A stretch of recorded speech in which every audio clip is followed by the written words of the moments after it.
Muy buenas tardes, bienvenidos a Charlando en el Forestal. En esta oportunidad, antes de la firma de ejemplares, las destacadas periodistas Jimena Seardi, me acordé, y Paola Pasi van a conversar un rato con ustedes de este libro Los niños del 73, para que recordemos, porque estoy viendo muchas caras de que vamos a recordar, ¿no? El público es ad hoc a la fecha de edición del libro. Se me cayó el carnet porque yo también estaba chico en aquella época y vamos a hablar de eso un buen rato. Los dejo con ellas. Sí, la palabra Pau, que siempre empieza. Yo inicio. Bueno, contarles que este libro salió, es muy curioso porque el libro salió como un juego, en el sentido de que estamos en pandemia y quisimos hacer un taller literario como para, digamos, sacarnos un poco el drama que estamos viviendo en ese minuto, como todos encerrados, a veces algunos sin trabajo, qué sé yo.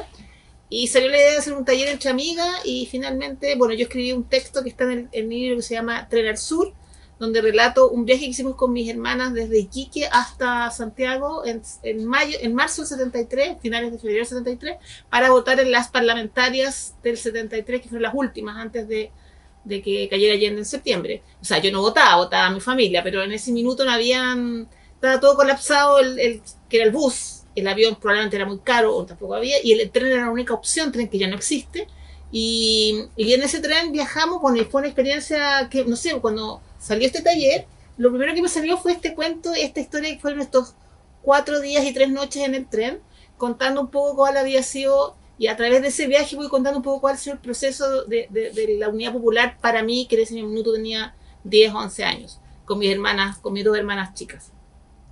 Y de ahí la Jimena escribió una novela que tiene que terminar, sí, yo la insto a que la termine, un capítulo de una novela muy, muy bueno, pero me dijo, ¿sabes qué? Yo también quiero escribir, también tengo recuerdos, ¿ya? Entonces salió su historia de la chuica de vino, y ahí un amigo común nos dijo, oye, ¿por qué no escriben historias de niños de 73? Y surgió la idea, dijimos, ya, tomemos este desafío, lo hicimos, y básicamente partió con conocidos, empezamos a buscar personas que pudieran, digamos, escribir, pudieran tener experiencias similares a las de nosotros, nos fuimos editando entre nosotras mismas, de repente también Jimena hizo un pequeño llamado a que se sumaran otras personas, que fueron, la mayoría son escritores no profesionales, incluso ni siquiera escritores, sino que gente que quería contar sus historias, y así se fue armando este libro, que finalmente llegamos a las 18... Son 18 autores, entre ellas nosotras, que escribimos cada una 2, y ahí son los 20 cuentos que conforman este libro, y un libro que está enfocado en la memoria, en la emotividad, pero desde una perspectiva infantil. Nosotros quisimos situarnos en cómo era la vida de los niños que vivieron la previa, el 11 y el post-73, o sea, cómo lo vivieron ellos desde su perspectiva infantil. Y por eso que los relatos, que son todos verídicos, aquí no hay ficción, pero están escritos desde una perspectiva como más lúdica, y digo juego también porque esto partió como este juego de taller, pero también el libro es un juego porque también son niños que van contando su historia mucho a través del juego que significó para ellos vivir esa experiencia, y el juego que significa también un poco, no es que me quiera creer que somos Cortázar, pero en el fondo igual el libro son historias que se pueden leer separadas, pero todas conforman un todo. Entonces, a mí me interesa siempre hacer el llamado a decir, no se queden con una y que esta es mejor o esta es peor. No, es un conjunto de historias que relatan ese proceso que está estructurado por la Unidad Popular y por la figura de Salvador Allende, que queda estampada en todos los libros. Está esa figura y esa cultura que se instaló en esa época. Tenemos la UNTA aquí, y yo me acuerdo que ahora es Gabriela Mistral, bueno, y en ese minuto estaban las 11 populares que instaló Allende, donde yo fui varias veces a tomar once en los subterráneos de la UNTA con mi abuela que nos llevaba, y esos son recuerdos que yo creo que la gente no sabe, que en la UNTA hubo 11 populares donde se vendía, no sé, estoy pensando que al valor de ahora serían 2.000 pesos, no sé, y donde estaba lleno de gente que iba a consumir, qué sé yo, estaban los milkshakes que estaban llegando en ese momento a Chile, pero también estaban los libros, estaba la cultura, estaba ese edificio maravilloso, lleno de esos vitros en el cielo. Era un país que estaba muy efervescente de cultura. Entonces, todos esos recuerdos que yo creo que le pueden servir a los niños de hoy, que estos niños del ayer le pueden servir a los niños de hoy, que recuerden y que sepan cómo fue la infancia de sus padres. Porque yo creo que nosotros apuntamos a eso, a un poco a que conozcan a Chile, pero también conozcan a sus propios padres. No sé, eso, Sí, con eso me quedo. sí, el concepto de juego tiene como varias aristas, ¿ah? Porque no es una cosa como liviana, no lo tomamos como en un sentido liviano, lo tomamos en un sentido bastante serio. O sea, el juego para un niño es algo muy serio, es quizás lo más serio. Es en el mundo en que vive, en el que se desarrolla, y partimos con un cuento que se llama justamente El juego y que narra una historia que es bastante trágica porque es el de un grupo de mineros que se alzaron en una mina en Tocopilla para el día 12 o 13 de septiembre. Estaban ahí atrincherados, estaban rodeados de tanquetas y las mujeres de estos mineros mandaron a los niños con comida para sus papás, pero les dijeron que hicieran el recorrido que hacían siempre ellos para hacer un juego. Ellos tenían un recorrido que era saltar una serie de obstáculos y pasar por una serie de socavones, de piedras, de rejas, hasta llegar de latas, claro, hasta llegar a la mina. Entonces era un juego. Las mamás le dijeron el que pierde, o sea, estaban los militares ahí, estaban los milicos ahí, o sea, el que perdía podía pasarle cualquier cosa. ¿Y cómo sería no el miedo, sino que la angustia de las mamás de ver a sus maridos sin comida, atrincherados con unas latitas, que mandaron a sus hijos a llevarle comida atravesando todo este camino? O sea, de verdad, por eso les digo que el juego no es un tema banal, no es un tema menor, no es un tema superficial. El juego es un tema sumamente importante y sumamente serio en la mentalidad de un niño. Y lo otro importante es que también nos buscamos situar como desde una perspectiva como bastante humilde, ¿ya? Como en el fondo la selección, como decía Paola, nosotros hicimos dos tipos de selección de historias. Por una parte, convocamos a escritores y a periodistas, y por otra parte hicimos un llamado a través de algunos medios para que personas que pensaban que tenían buena pluma mandaran sus vivencias de lo que fue el periodo justo como anterior a la ascensión de Allende, el auge y el golpe, y los años 2 o 3, 4 años post comienzo de la dictadura, ¿ya? Entonces, espera, me perdí. Eran las dos cosas importantes. Entonces lo importante es que en este camino como que nosotros nos contactamos, por ejemplo, con exiliados que estaban afuera, con comités de exiliados de Europa, por ejemplo, que nos querían mandar historias también, pero había mucho de ideología, y una de las cosas que nosotros no queríamos hacer era justamente como que cargar de ideología las historias. Queríamos que fueran historias lo más transparentes posibles, lo más sensibles, en el sentido de que los niños o los adultos, que los cincuentones, los sesentones que participaron en esta recopilación pudieran ir al recuerdo lo más vívido posible de los olores, las palabras que escucharon, los ruidos que sintieron, las cosas que entendieron como a medias, y dejamos muchos cuentos fuera. O sea, quedaron historias que eran buenas historias, pero que al estar como cargadas de alguna manera no las pudimos poner, o sea, porque nosotros queríamos esa perspectiva infantil, que es como la perspectiva que pone el doctor Eduardo Erazo, que es un psiquiatra que nos ayudó, me ayudó a mí también mucho, porque él trabajó en el CODEPU, en el Comité de Defensa del Pueblo, que de hecho cumplió 40 años hace poquitos días, y él trabajaba con torturados. Él trabajó durante toda su época, como de cuando salió de psiquiatría, trabajó tratando torturados. Y él habla de que los cuentos están situados como desde la mirada que uno tiene cuando niño, que es como desde la manilla de la puerta, desde ahí hacia abajo. Uno mira como desde el suelo, mira desde encuclillado, mira desde abajito. Entonces también el libro tiene esta cosa de no ser grandilocuente, y creo que es una cosa como podríamos haber sido muy dramáticas en las historias, porque hay historias que son realmente dramáticas. Está la historia del hijo de un ejecutado político que murió torturado, pero si ustedes lo leen es una historia, es la más corta de todas y simplemente se deja entender, ¿ya? Entonces podríamos haber sido grandilocuentes, podríamos haber sido muy dramáticas, pero no buscábamos eso, buscábamos rescatar historias de Chile, buscábamos rescatar el periodo que se estaba viviendo y buscamos rescatar la memoria de los niños. O sea, buscamos rescatar simplemente cómo lo vivieron ellos, cómo sintieron, si sintieron miedo, si sintieron, si se escondieron, si no se escondieron. Algunos fueron héroes porque salieron a la calle. Ahí Paola tiene una historia de un amigo que jugó una pichanga en Irarrázaval.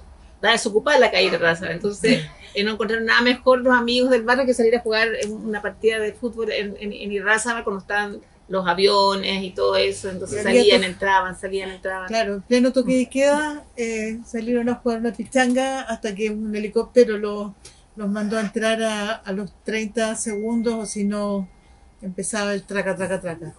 Pero hay historias de todo Chile, hay historias de Punta Arenas, hay historias del norte, hay historias de Valparaíso, de Rancagua, de Talagante, Sí, eso es importante, yo quería señalar porque el libro se llama Los Niños del 73, claro. Y nosotros le quisimos poner efectivamente Los Niños del 73 y no las niñas y los niños del 73, que es el lenguaje inclusivo que se usa hoy día, porque quisimos situarnos en esa época, por eso la portada también es sepia, o sea, hay como una necesidad de tratar de situarnos lo más posible en esa época, en ese minuto, tratar de hacer a los que leen, transportarlo, es como un viaje en el tiempo, y situarnos en ese niño que todos hemos sido alguna vez y que sale aquí a borbotones, pero salen esas historias de niños. Y quería sumarme a lo que decía la Jime de los silencios, digamos, porque todo como que hay situaciones muy dramáticas que se sugieren, no se cuentan explícitamente. Y Zurita dice algo muy interesante, porque dice que los silencios son subyacentes en el lenguaje, son súper importantes y a veces dicen más que lo que se dice. Yo creo que hay muchos silencios en este libro que son súper importantes, porque hay cosas que están subyacentes, no están explícitas, ¿sí? Se interpretan, se intuyen. Y yo creo que en ese sentido también jugamos con eso, tratar de ser lo más, digamos, por así decirlo, intuitiva, sí, buscar como que el lector haga su propia interpretación también de esas cosas que no se dicen y que son muy fuertes. Y lo otro que quería agregar es el tema de la edición. Nosotros editamos estos textos desde una perspectiva que queríamos que fueran, como les llamamos, los relatos acuentados, para que sean fáciles de leer, y entonces nosotros en ese sentido la edición de un texto es súper importante, es como una segunda escritor, digamos. O sea, si una persona escribe un libro pero hay un buen editor, es como el productor de música. Un buen productor de música te puede elevar una canción arriba o abajo. Lo mismo de la edición es súper importante. Hay, para los que son periodistas o estudian periodismo o quieren estudiar periodismo, hay revistas de nuevo periodismo, que nuevo periodismo ya no es nuevo periodismo, ya es bastante viejo, de los años 70 en Estados Unidos, pero también hay expresión de nuevo periodismo en Latinoamérica. García Márquez, el mejor, digamos, exponente de lo que fue el nuevo periodismo en América Latina. Él era periodista.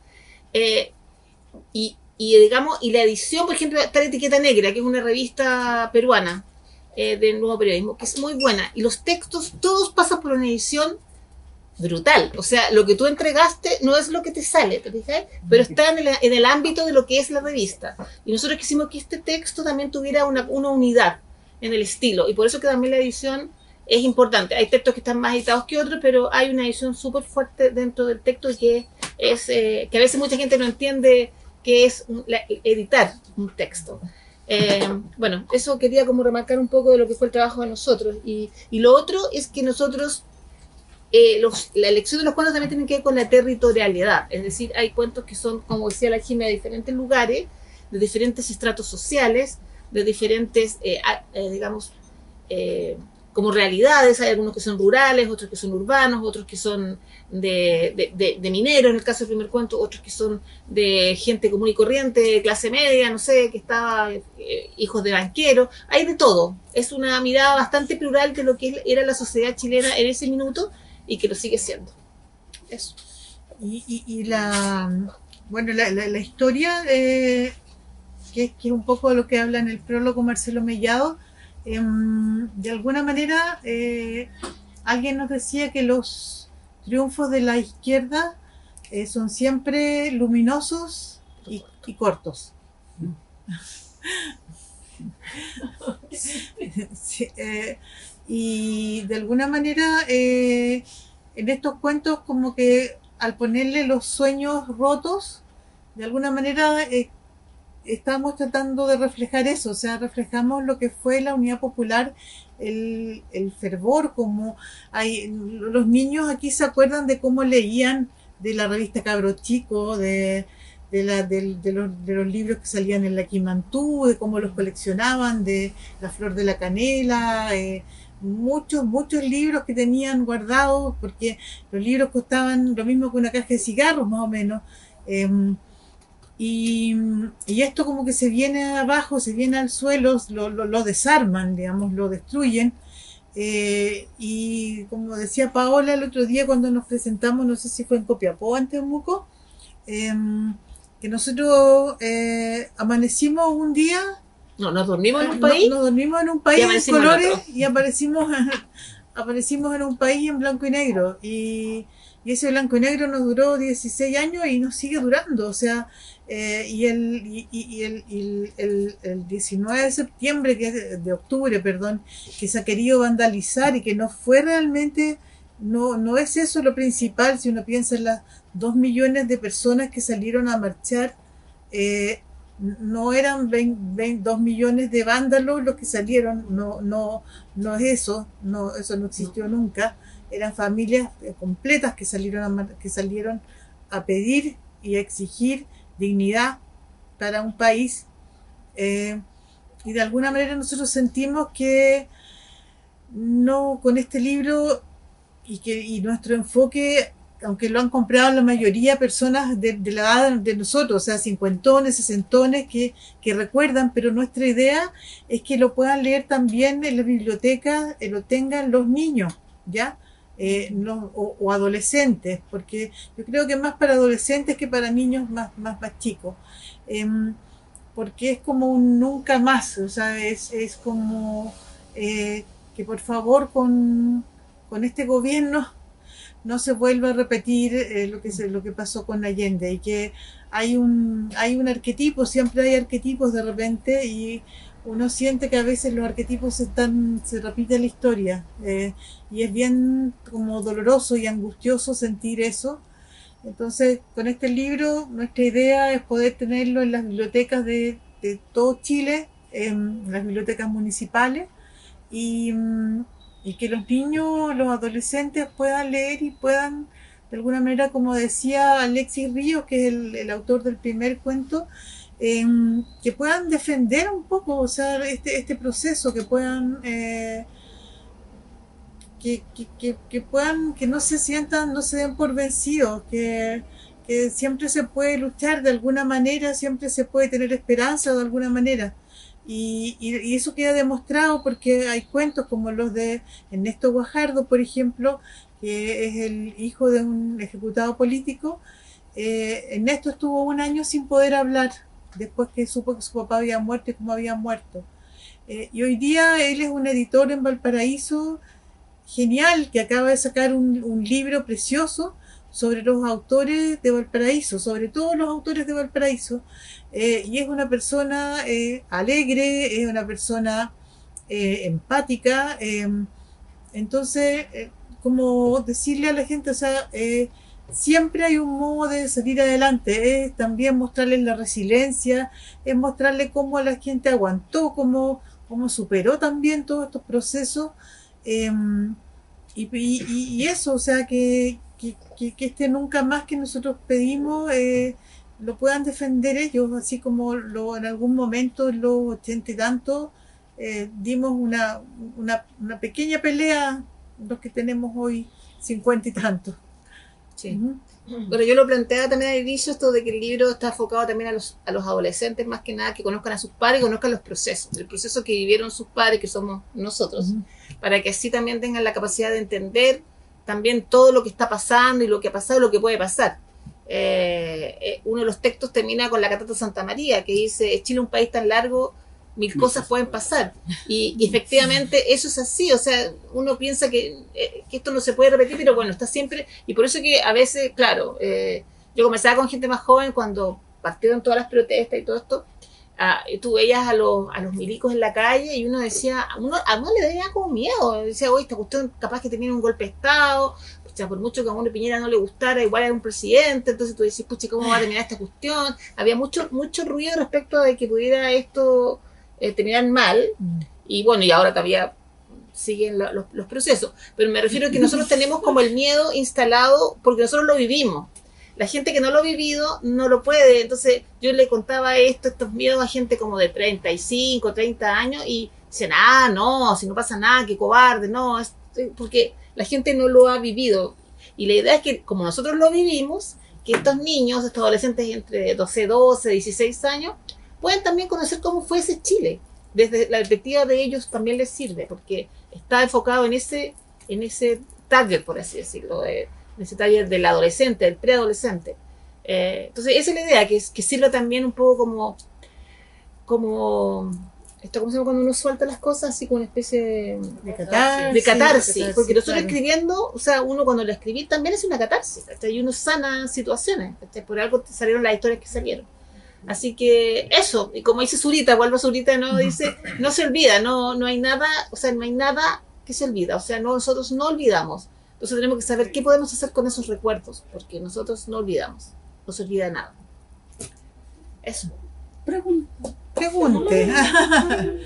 ¿Han hecho o tienen en planes hacer algún tipo de conversatorio como este en liceos? Vamos a ir a La Pintana. Sí, eso está claro. Eso, La Pintana y vamos a ir a la universidad, la UPLA. Ya, eso está, tenemos que fijar fecha. El liceo todavía no hemos visto liceos porque están terminando el año. Yo creo que lo que va a pasar va a ser que los vamos a hacer el próximo año cuando se empiecen a hacer todo la conmemoración de los 50 años del golpe. Entonces yo creo que ahí se va a dar todo el trabajo más fuerte en los liceos y de hecho la idea es poder ampliar este libro y tener unos 40 testimonios.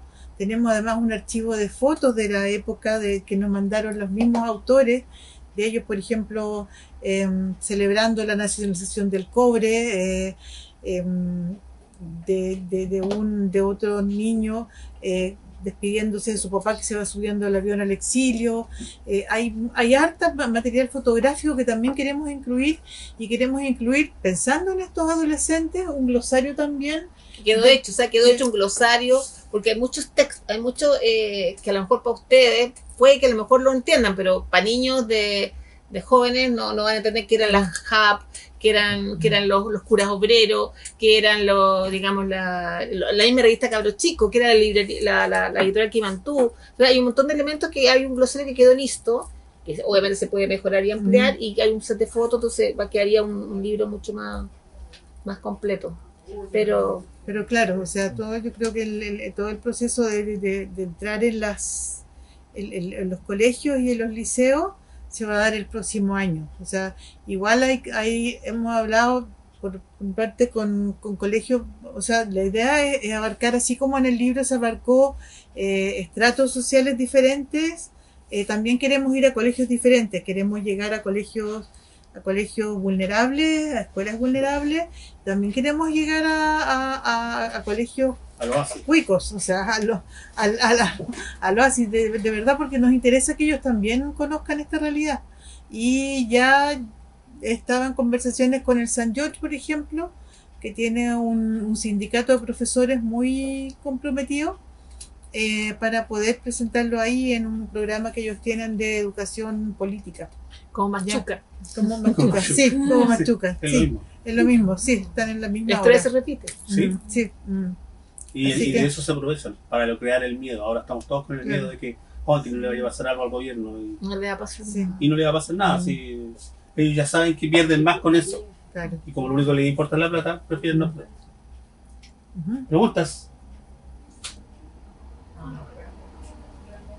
Comentarios, entonces.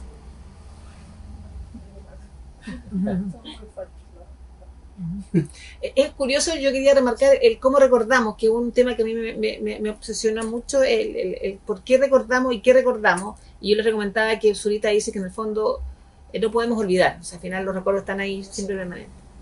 Y yo, es curioso porque la Jimena tiene un recuerdo muy de olfato, muy de olores, y yo tengo un recuerdo muy de imágenes. Para mí las imágenes son mucho más fuertes que los olores. Yo tengo imágenes que no se me pueden borrar.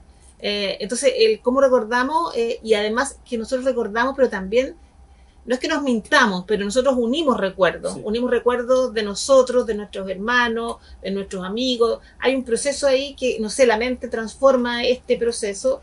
Y a mí me pasa una cuestión muy curiosa, lo he comentado en otras presentaciones, en que yo parto, uno de los textos que hice, que está dedicado al litro de leche, a la medida del litro de leche, se llama Sémola con leche, porque en mi casa había mucha leche, entonces mi mamá siempre estaba preparando postres, porque estaba la leche que llegaba del trabajo de mi papá, que trabajaba en línea, y traía mucha leche así como de vaca, así con pelos y toda la cosa así, leche muy gruesa, y por otro lado estaba la leche que daba el gobierno, entonces era una cantidad de leche que se juntaba, que bueno, la única manera de salir de toda esa leche era haciendo mucho postre.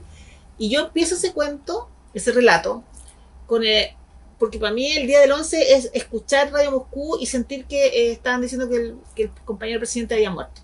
Porque había mucha inquietud, nosotros nos fuimos como comentaba, nosotros nos despertamos en un país que era, entre comillas, normal, aunque ya se había señalado que había movimiento de tropas en Valparaíso, que estaba la crema. Mi mamá igual nos mandó al colegio, y como a las 10 ya nos mandaron de vuelta, porque claro, estaban los bombardeos, uno escuchaba todo el cuento, se veía incluso el humo, y entonces, y nosotros volvimos a la casa, y ahí hay como una situación que se me confunde un poco, pero estaban todas las radios ya empezando a ser bombardeadas, ya mi mamá dijo, están todas las radios bombardeadas, no hay radio, la televisión estaba con puras bandas, esos bandos militares, ya estaba todo complicado. Entonces, en ese tiempo no había internet, no había nada, o sea, todo era muy la radio era como la manera más fácil de decir información, con puros rumores de que Allende se había muerto, de que se había suicidado, de que se había ido a Cuba, de que no qué sé yo, no sabía nada. Entonces, cuando la radio Moscú dice el compañero presidente ha muerto, ahí ya uno dice, ya, esto se confirmó. Eso fue como a las 3 de la tarde.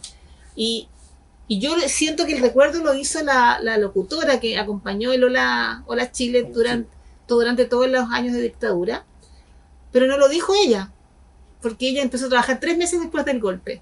Entonces, pero en mi mente yo tengo el recuerdo de que lo dijo ella, y lo tengo aquí grabado como a fuego, y no me lo puedo sacar. Yo dije, me voy a respetar mi recuerdo, a pesar de que sé, porque después lo investigué y todo, y claro, no fue ella, claramente no fue ella. Pero uno une, la voz que nos acompañó durante todo ese tiempo, los 17 años de dictadura, estuvo ella ahí. Entonces, esa es la voz que se me quedó a mí. Y esa es la voz con la que yo grafico esa imagen, ese audio. En el caso mío fue el audio.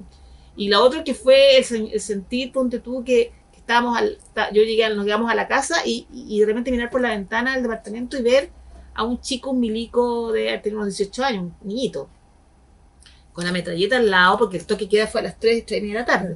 Entonces, y esa sensación de miedo de que aquí ya estaban por todos lados, estaban apostados en todos los blogs, estaban apostados estos chicos. Entonces, esa imagen de los milicos, yo creo que por eso cuando yo veo militares en la calle, a mí me viene con una angustia que yo solamente la puedo explicar por mi recuerdo, pero no es una explicación racional, pero es la imagen que yo tengo de que para mí los milicos significaron golpe de Estado. Entonces no podría cuando pasó lo de las protestas, lo del estallido social, y veía todos estos movimientos de tropas, claramente a uno le vienen todos esos recuerdos dolorosos y angustiantes.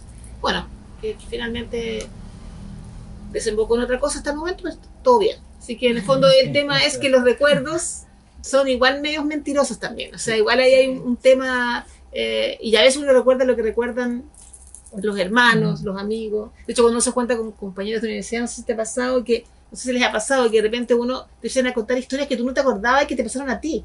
Y uno ahí va armando un cuento, porque bueno, para eso ayuda la memoria. Pues. Pero Así que a raíz de eso igual también como tengo ahí hay un trastoque absoluto, porque yo tenía mi familia dividida en dos bloques, como le pasó a muchas familias chilenas. Mi papá trabajó en la campaña de Alessandri, trabajaba en el comité de estudios de Alessandri, estaba en la misma en el mismo departamento donde estaba donde estaba el mismo Alessandri, donde estaba la gente que después formó Patria y Libertad incluso, y por otro lado, ¿qué? Un amor de gente. Era un amor de gente. Y por el otro lado tenía la familia de mi mamá, donde convivían comunistas, socialistas, radicales y miristas. ¿Ya? Bien mezclado el asunto. Y yo me crié mucho con la familia de mi mamá. Yo tenía, de hecho, mis primeros muñecos se llamaban Ho Chi Minh y Mao Zedong. Eso como da a entender cómo era la situación. Y mi papá, cuando llegó a la Unidad Popular, al año siguiente, el 72, se fue a trabajar a España. Se fue a trabajar a España, y después nosotros en octubre del 74, mi papá asustado porque habían tomado preso a mis tíos, había una tía estaba en la Villa Grimaldi, dos primos también, nos manda a llamar y nos vamos. Pero yo ese recuerdo de mi papá ausente, que fue como de un año, yo en mi mente lo largué a 4 años. Y siempre le reclamé, le decía cómo por ganar unos pesos más había estado 4 años sin estar con nosotros. Y lo acusaba de capitalista, siendo una cabra chica, pero claro, me quedó en la cabeza como que él se había ido apenas antes incluso de salir Allende, y había estado muchos años fuera. Y era porque yo también como que no, a esa familia nunca encajé con esa familia de ese lado. Entonces como que él lo mantuvo de alguna manera fuera. Y los cuentos, hay dos cuentos, uno trata de él y el otro trata de la otra familia, y de cómo esta otra familia se desintegra, y esa es la chuica, o sea, porque por el lado materno se destruyó mucho, o sea, mi abuelo se murió en febrero del 74, mi abuelo había sido compañero de Allende en medicina, y después mis tíos empezaron a tomar, y por eso la chuica, el recuerdo de la chuica que siempre estaba en la cocina de mi abuela. sí. Claro, pero es eso, o sea, de verdad como los recuerdos uno los va amoldando a las emociones propias que ha ido sintiendo, a los traumas que tiene, a los resentimientos a veces que tiene, también a los recuerdos lindos, obviamente. Pero, no sé. Entonces yo, a propósito de tus recuerdos, una de las cosas que me llama mucho la atención, o sea, que me salió en uno de los textos, es el recuerdo de la comida, porque efectivamente en ese tiempo había boicot, había desabastecimiento, efectivamente había que hacer colas para todo. Nosotros nos organizábamos, mi familia hacía cola, o sea, nosotros con mi hermana hacíamos cola para la parafina, mi mamá hacía cola para la carne, mi papá no sé qué, o sea, nos dividíamos. Y nosotros éramos chicos, pero igual había que hacer la cola porque no había comida. O sea, efectivamente nosotros sí teníamos. Yo me acuerdo que mi papá trajo un saco de azúcar, y lo pusimos debajo de una de las camas de mi papá, y yo me sentía ya que era millonaria. O sea, sentía que tener azúcar, que no nos iba a faltar el azúcar por muchos meses, era como una sensación de mucha... bueno, era una sensación rara, porque efectivamente había una sensación de que faltaban cosas, estaba el tema del paté chino, Es El chancho. el chancho chino. Chancho chino. Que era bien, yo la verdad que nunca lo pude comer porque y era un paté en el fondo, era un paté raro, pero era un paté medio como grasiento, entonces era como extraño. Entonces, y siempre decían que lo hacían de ratón, entonces como que había toda una cuestión así, o de gato, o de perro, no sé. Entonces, pero y el tema es que el mismo día del 11, después de toda esta cosa, antes de que se confirmara que Allende había muerto, llegó mi abuela que vivía muy cerca y dice, Kenita, mi mamá le dicen Kenita, Kena, le decía, llegaron los pollos, porque después de que quedó la escoba, a la 1 de la tarde abrieron todos los negocios, estaban llenos de comida, pero llenos de comida. Entonces era una sensación, entonces entre como, claro, qué rico que haya pollo, pero pucha, yo creo que nadie, ni siquiera uno como niña, dimensionó el proceso que se venía después de que había pollo. O sea, iba a haber pollo, pero lo que iba a venir después fue bueno. Iban a haber pollo, pero no parientes. Exacto, iban a haber pollos, pero no libertad, iban a haber pollos, pero no sé, Como el pollo más caro de la historia. claro. Pero lo que yo digo que estaba latente esa sensación de organización. A mí no me complicaba, yo encontraba simpático esto que las HAP te repartieran frazadas, que tú pudieras comprar no sé qué, porque estaban las HAP, que eran las juntas de abastecimiento. Entonces, y claro, porque en las poblaciones las HAP eran poderosas, ellas como controlaban el acceso a esos bienes y servicios. Y bueno, también está todo eso reflejado en algunos relatos, el proceso de cómo era también la vida en esa época, cómo fue también. Así que yo creo que... Y hay una cosa que es pluralista, que no creo que no se ha dado nunca después en Chile. O sea, toda esa controversia que existía en los años de la Unidad Popular y pre-Unidad Popular, toda esa efervescencia también de conversaciones que se tenían en los colegios. Los niños de repente, quizás estábamos hiperpolitizados, quizás no, pero también era por otro lado bueno, porque había una convivencia, había una confrontación de ideas, de críticas, de posturas, de miradas. Había muchos medios, había muchos medios también en radios populares, y todo esto se ve reflejado también en esa cultura. O sea, la cultura en esa época como que floreció, y después cuando nosotros pasamos a otro día, a mí me tocó ir a quemar libros, me tocó ir a esconder discos, y realmente, o sea, era duro, o sea, era duro porque era con lo que había crecido. Y yo me acuerdo que a mí me enseñaron a cantar los tres elefantes se balanceaban, que me enseñaron en el colegio. Y por otro lado, mi tío me enseñó la Internacional.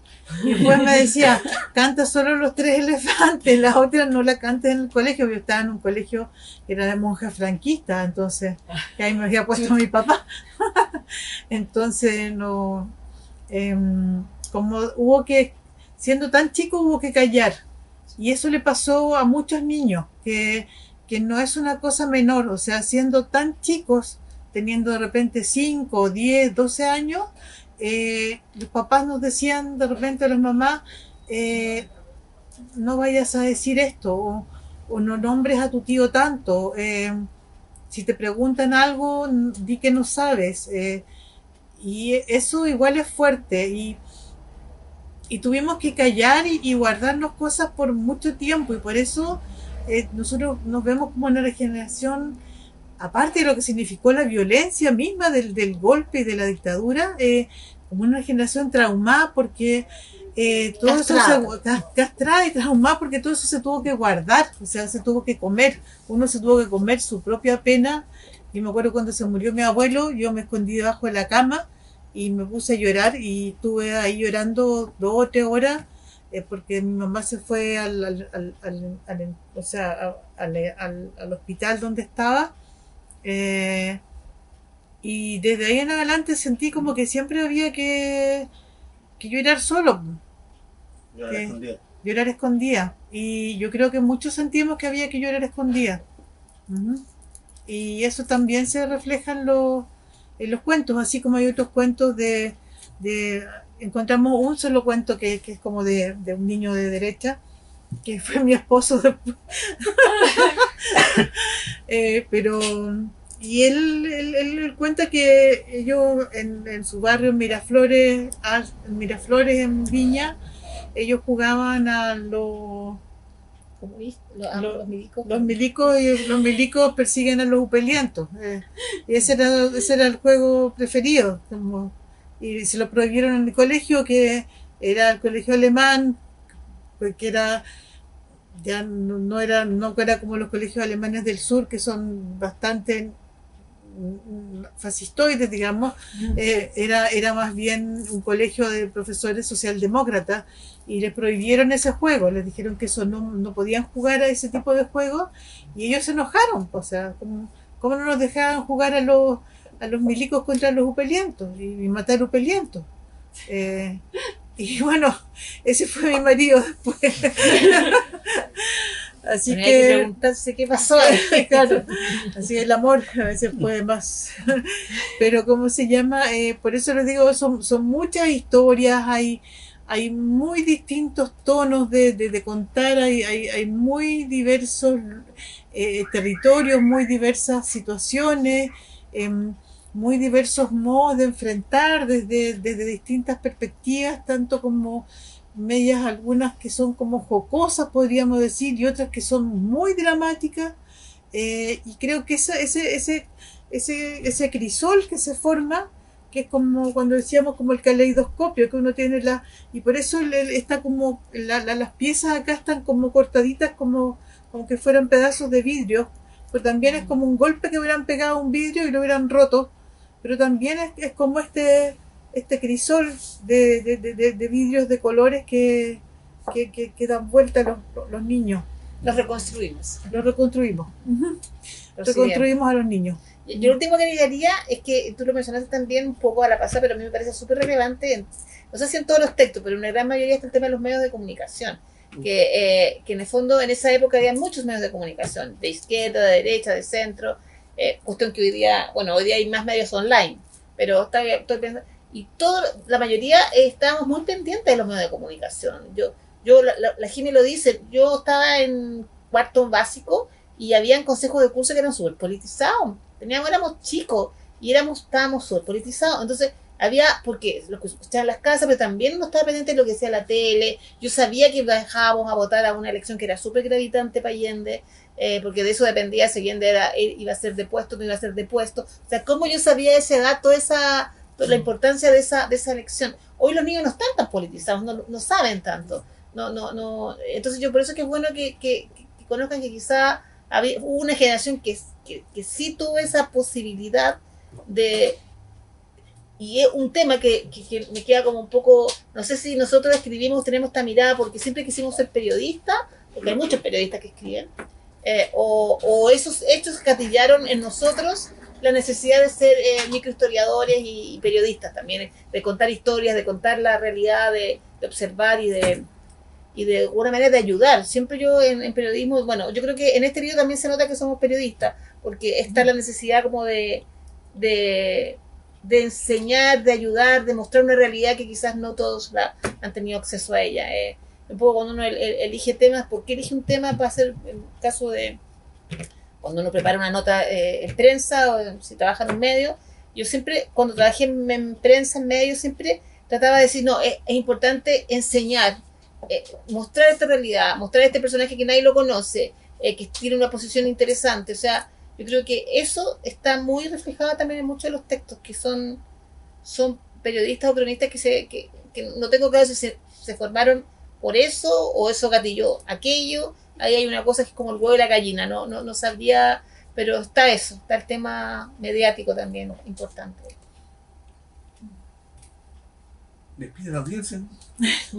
Bueno, nos despedimos. El libro se está repartiendo, estamos haciendo lo posible por viajar a través de todo Chile. Este largo país que, ¿cómo se llama? En el que todo puede pasar. Claro. Y ahora vamos a seguir en el mes de diciembre a Concepción, Villarrica y Puerto Montt. De ahí se viene la Feria del Libro de Viña en enero. De ahí hay otros planes, a lo mejor de de salir, pero eso todavía está por verse. Y en marzo volveremos con más fuerza a ver lo que es ya los colegios, las bibliotecas municipales y trabajar en eso. Eso. Los Gracias. invitamos a leer el libro, los que puedan, porque de verdad que vale la pena. Sí. Un aplauso.